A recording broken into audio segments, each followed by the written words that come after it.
What is up, guys? And now that we've got this YouTube censored bull crap out the way, let's get right into my Raw review. I didn't do it yesterday because I was still kind of, thinking about how do I feel about this censorship, and I pretty much go check out my, last video to, see how I feel about it. But you'll see that I mean business when I talk about it.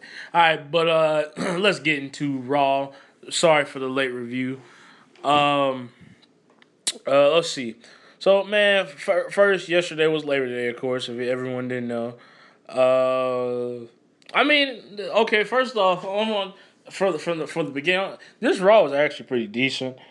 It was better. It was good. The only ingredient that was missing to the jambalaya, the soup, the only secret ingredient that they needed for this show was Triple H, and Triple H was not there.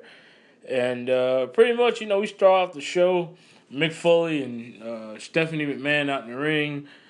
Kevin Owens comes out, and pretty much Kevin Owens just saying how he felt about being champion, and he starts talking to the crowd, and he's just like, "Let me tell you something. Let me tell you idiots something.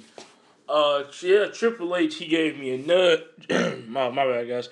He said Triple H, he gave me a nudge, but I did 98% of that match. Triple H, he just gave me the other 2% with two pedigrees, and I was able to pick up the win off of that. He was just like, I'm pretty much me. It's me. I'm the guy that won this title. Triple H didn't win this title for me. I won this title for me, and that led to Seth Rollins coming out. Like, I was expecting this because I not only did I want to see what Triple H had to say, I want to see what Seth Rollins had to say, and I'm pretty sure this is going to end up between a match with Seth and Triple H. And hey, man, we might see Seth might not use the pedigree anymore. Seth might have a new finisher. That's if he already doesn't have one, because Seth Rollins had a match. He had a match for against Chris Jericho, and I'll get into that in a second. But yeah, he used the pedigree in that match, but I pretty much just gave that match away. But who cares? You guys are gonna figure it out anyway. That's if you guys haven't already figured it out. Uh, oh yeah, so Seth Rollins comes out, and he looked at Owens, and he was just like, "You coward," and this, and he looked over at Stephanie. He was just like, Triple H embarrassed me. He made me like a fool. He did this to me. And Stephanie, she was just like, "No, it wasn't my idea to do that. I didn't do this. I had nothing to do with that." And pretty much, that's when Kevin Owens stepped in. He was just like, "You know what? I got this." And he grabbed the mic, and he was just like, "Hey, look, man." He said, "I think you're just jealous." Pretty much he was just like, "I think you're just jealous because ever since you came back, the only thing the architect has been designing since since he came back is failure." Because when you think about it, he won his first match back. He beat Roman Reigns, legit, fairly, by the way. That was a great match. Then Dean Ambrose cashed, and that was his first failure. Then he got a rematch. Then Dean Ambrose won again, his second failure. Well, no, even before that, he had a failure before that because he had a WWE Championship match on the first ever SmackDown Live. Dirty Deeds in midair, and he lost to Dean Ambrose. That was his second failure. Then later on, I want to say it was at Battleground. Yeah, it was at Battleground. Yeah. Later on at Battleground, he lost to Dean Ambrose again. That's another failure. And then you got the SummerSlam. That's another failure when he lost to Finn Balor. And now, he had a failure against Kevin Owens, knowing that Triple H got involved. And, Triple H, not Triple H, but Seth Rollins, he's been on a downward spiral. That's pretty much what Owens was saying. And Seth Rollins, man, well, guys, we finally get what we want, man. Seth Rollins I would say he's officially a face. Seth Rollins, he looked at him. He was just like, he gave him this look like, "Now if you don't shut up, I'm going to hit you." And Owens gave him a look back, and I guess that's all Seth needed. And Seth just turned around, punched Seth. Man, Seth stole off of him. Man, that man went ham. He knocked Owens out the ring. Yeah, and then Stephanie was just like, "Stop, Seth, stop. That's enough. Listen to me." And he was just like, "This is your fault. This is your." Then he ran, knocked Owens down again, and then Stephanie, she grabbed the mic and she was just like, she looked at him. She was just like, "You know what? That's it. Seth Rollins, you are suspended indefinitely." And Rollins fans booed the heck out of this, and Rollins was just like, "Man, what the." Like, he's suspended, and Owens just laughed.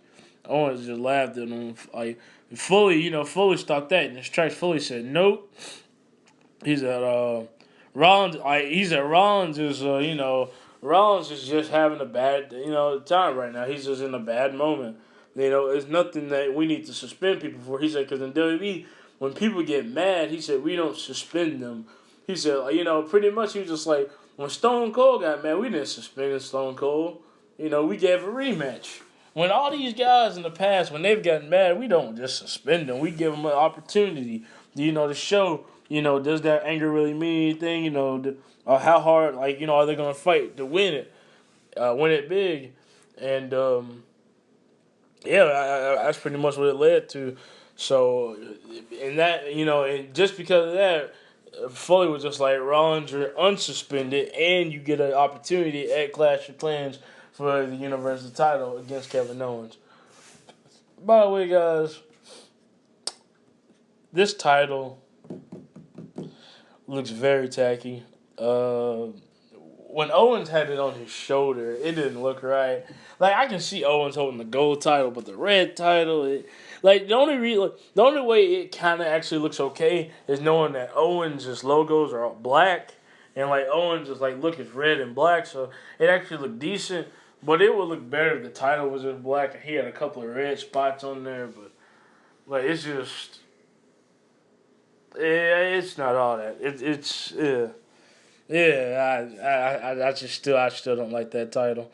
But next, Owens. He was pretty much trying to argue with Foley the whole time. But that's how we ended off of that. So next we got Bayley versus the WWE Women's Champion Charlotte. I was really shocked to see this match. Man, I mean, I just didn't really know what to expect of it. Charlotte and Bayley already, I was expecting for this to be a pay-per-view match, but I guess we're having it on Raw. And what a match it was. It was a really good match. A lot of back and forth moves. This match was probably about 45 to an hour. It took up a good amount of Raw. But at the end of the day, Dana tried to get involved, and Charlotte was just like, she looked at Dana, and it only took a second for Bayley to turn around, hit that Bayley to belly, and it was a non-title win on the champion, and Bayley still stands undefeated on the main roster as she, on her second week of the job, picks up a win on the women's champion. That's huge right there. But moving on, we got Bo Dallas versus Kyle Roberts. Man, this really was just an easy win for Bo Dallas. I really don't have much to say about this. Kyle, he was just a jobber. I mean, Bo Dallas, he hits a drop knee. He hit these drop knees on him and takes Kyle Roberts out. Then he just literally that's all it took. He just hit these drop knees. It was really weird. It was all it took. He just pinned Kyle Roberts and got that 1, 2, 3. I mean, this was a really quick match. It wasn't really, Bo Dallas, he was a little more intense than usual. I can say that. He was a little more intense, a little more, instead of that big smile on his face like that, Bo Lee, he was a little more aggressive, a little more intense, He was really focused in his match, I could tell. But, that was, and that was pretty much it for that. It wasn't really all that. Next match we got Seth Rollins versus Chris Jericho. I was really expecting for this match to be good, and it actually was. It was not that bad. You would think that Owens would have Jericho's back, but I guess knowing that he's a champ, he's like, I'm special. I don't need him. I guess I don't need him. It's just me. But I don't think that this team with Jericho and I think they call it the Jericho. I don't think this team is over. I think they're still a team. and I'll get into that later on into the show. But yeah, they had a good match. Seth Rollins beat Chris Jericho, of course, because Seth Rollins is the #1 contender, and Rollins was taking out a lot of anger. Like he was taking out a lot of anger on the Chris Jericho. He ended this match with a pedigree. But kind of like when I was getting in earlier, I really do think that it's about time for Rollins to get a new finisher, something that of his own. Because the pedigree, yeah, was good while he was with the authority and while he, was in that stage of his life. But, he's past that. It's time for him to get something new. It's time for him to grow and develop as a superstar and as, a player in this game. And this game is called WWE. And everybody has a move that, pretty much describes them. John Cena with his attitude adjustment.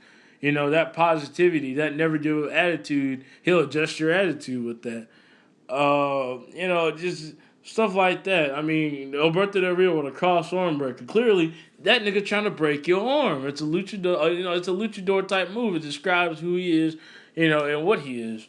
And yeah. So moving on. Sasha Banks. She returns, and she'll return later on tonight within the show.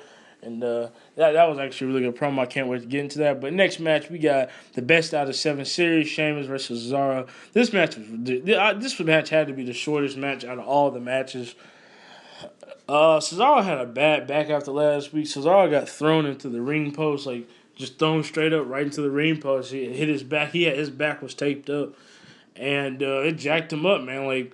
So that was last weekend. Like his back was still jacked up this weekend. He had tape on his back, and Sheamus like picked him up. Like Cesaro was trying to go for he was trying to go for the Cesaro swing, but Cesaro's back gave out, and Sheamus got up. And I thought he was about to hit it, hit the Celtic Cross. It's been a long time since I've seen Sheamus hit the Celtic Cross. But this was even prettier than the Celtic Cross. It looked like he was going for him. He had him in the Celtic Cross position, and he turned it straight into a backbreaker. That was the highest backbreaker I've ever seen in my life. The Celtic Cross, you got to get up high for that. And he just literally threw him in midair right into a backbreaker on that bad back. Cesaro was trying to get up, and he was just favoring his back the whole time. And Sheamus with a bro kick and knocked him clean out. 1, 2, 3, and Sheamus goes up with a 3-0 lead on Cesaro. I kind of predicted this to happen because this is what I think was going to happen. I think that what's probably going to happen here is, of course, Sheamus not going to beat Cesaro 4-0. I think that Cesaro is going to pull calves and, be the first man to come back and win 4, fights in a row against Sheamus. Be the first man to actually do it in the best of 7 series. I really do feel like that's what's going to happen. I think they're just going to be, rematch the Warriors, the Warriors and Cavs game, knowing that the Sheamus is probably the Cavs. And Sheamus is the Warriors and Cesaro is the Cavs in this type of situation. But, yeah. Next, we got Nia Jax versus Ann. This match was, and of course, it was just another jobber. Which actually, shockingly, this jobber actually put up more of a fight, even though it was clearly just a huge jobber. But yeah, this jobber did put up a little more of a fight than all the rest of them. I will say it. It was back and forth, back and forth, back and forth. Punches and punches and punches. Nia Jax picked her up, and she countered it. First she got thrown down into a body slam. And then Nia Jax picks her up and she counters it right into a sleeper hole. No. First she hit these kicks. She just kept on hitting these Daniel Bryan kicks. Shades of Daniel Bryan kept on hitting these kicks. Kept on getting Nia Jax on her to her knee. Then she jumped around, went for a sleeper hole, and that's when she jacked up because Nia Jax stood up, slew her. She just slammed her over, picked her up right into that inverted world's strongest slam. 1, 2, 3. And that was it for that. Next, we got a promo cut by the club. Club came out with these old people just like Kofi, Big E, and Xavier. I guess this was actually supposed to be entertaining. I really felt like this was supposed to be entertaining, but it really wasn't all. it wasn't as entertaining as you would have expected it to be. It was a good match though. It was not a good match, but it was okay promo. I really thought I was going to be more of like gas, but no, it was neutral and man, like pretty much it was just like a slow like they were just slower pretty much like it was funny though because me and Ace on one thing we always used to joke around about was what would happen if superstars got old like John Cena or The Rock if you're so mad and this was perfect, man. This was like the perfect example of all of that. It started with Biggie, yeah, oh, like what he said, the town and everything. And he was just like, "Don't you dare be sour, clap for your world fame." And he just kept on going, and pretty much it was just an old version. It was just old, just an older. It was really hilarious. That part I actually laughed at, but after that, it was pretty much just real New Day came out after like the old New Day was just like yeah, at Clash of Champions, y'all beat the pee out of us, pretty much.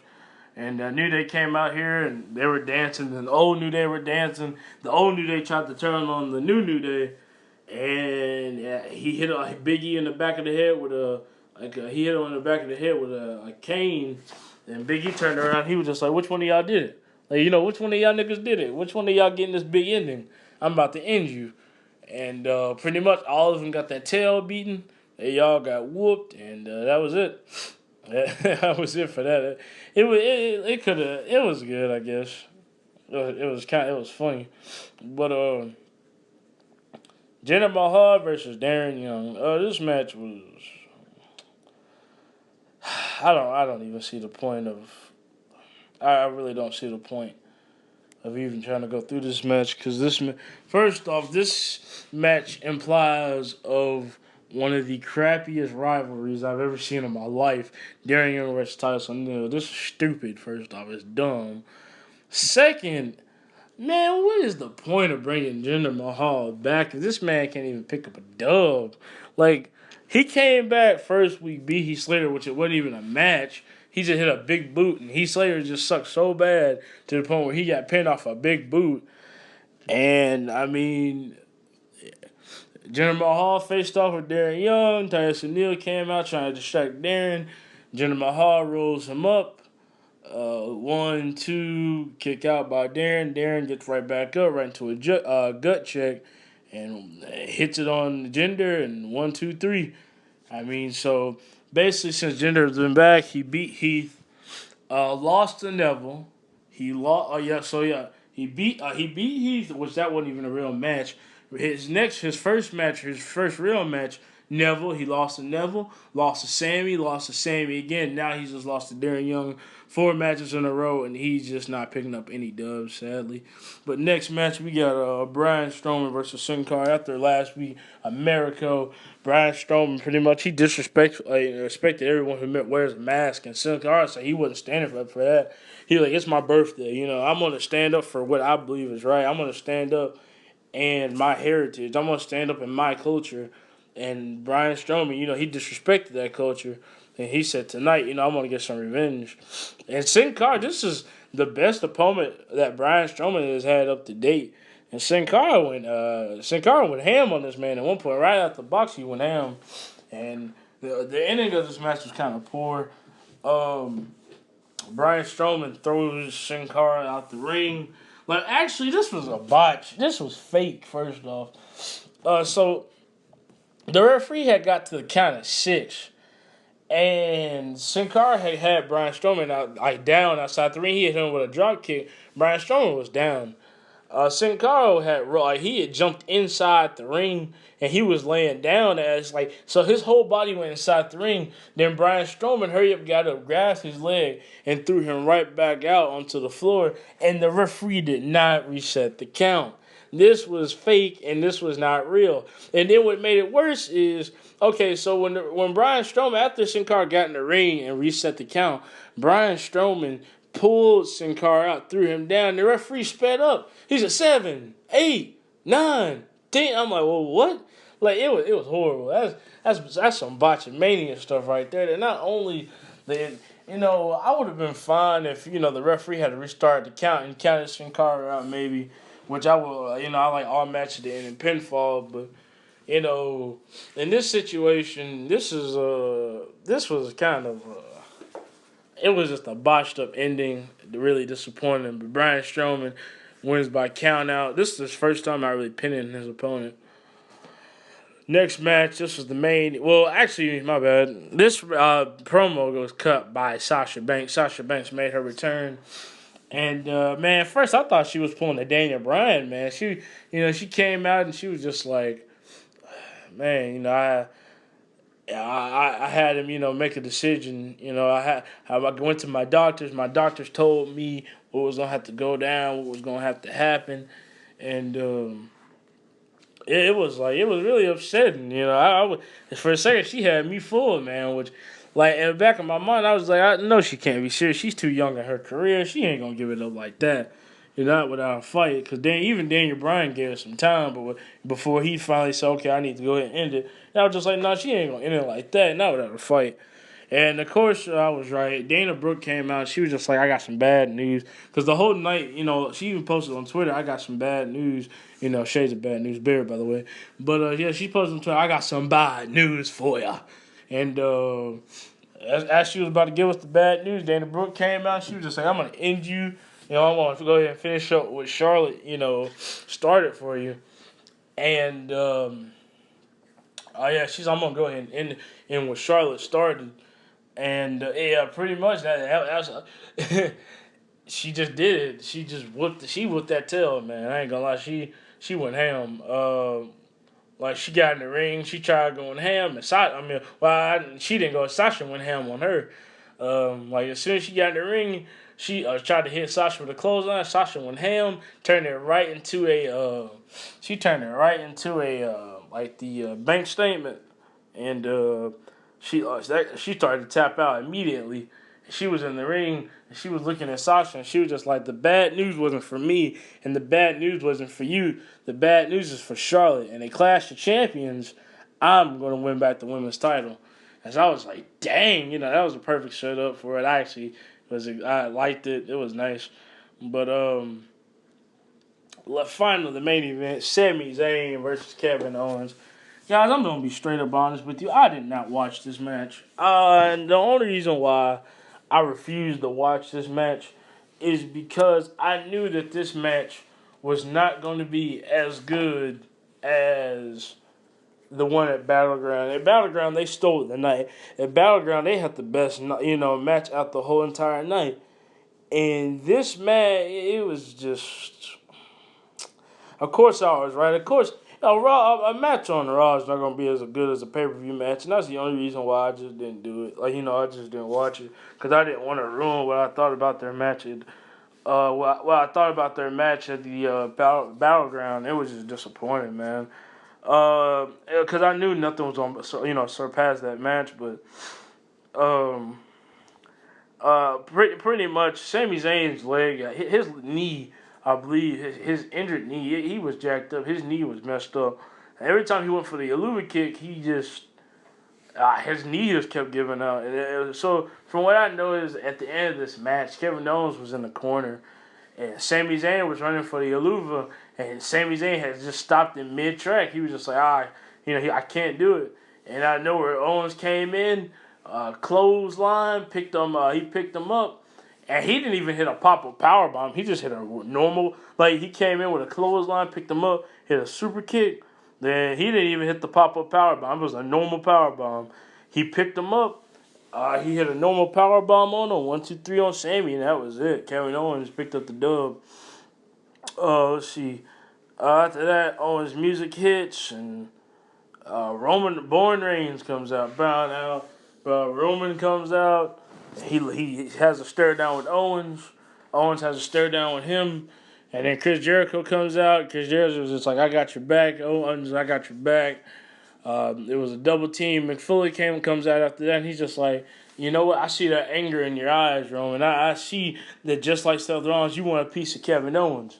So he said, next week on Raw, we're going to have Roman Reigns versus Kevin Owens, and we're going to see, you know, if Roman Reigns can beat Kevin Owens, then Roman Reigns is going to become a part of that. You know, he's going to become a part of that match of Clash of Champions. It's going to become a triple threat match.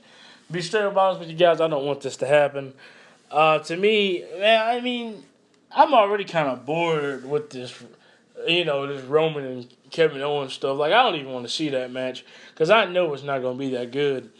And, yeah. All I got to say about it is, when you know something's not going to be all that, it's upsetting, but so that's what we're getting at. That's what we're getting next week on the Raw. Already been announced. Roman was just like, hell yeah. And Kevin Owens was walking out of there. Chris Jericho tried to get a cheap hit on him. Roman saw it coming. Roman dunked under spear, of course, and pretty much that's how it went. That was our night. Hopefully next week, I hope we get to see Triple H. I want to see why I really do want to know why Triple H did it. I want to hear his excuse. I want to hear what Triple H has to say about the whole situation. But my stars for this show, like I said, the only missing ingredient was Triple H. I give this show probably a 7 out of 10. It was decent. It wasn't bad. It was just missing that one ingredient. That one ingredient, man, I would have gave it a 9 out of 10. But without that one ingredient, man, we were missing a big part. Also, and you also got this Darren Young and Gender and Tyus O'Neil. I'm not into that either. But that's it, guys, for the Raw review. Tonight, I'm also gonna be hitting up that SmackDown Live. You can't forget about that. So, like, comment, subscribe, and Inferno out.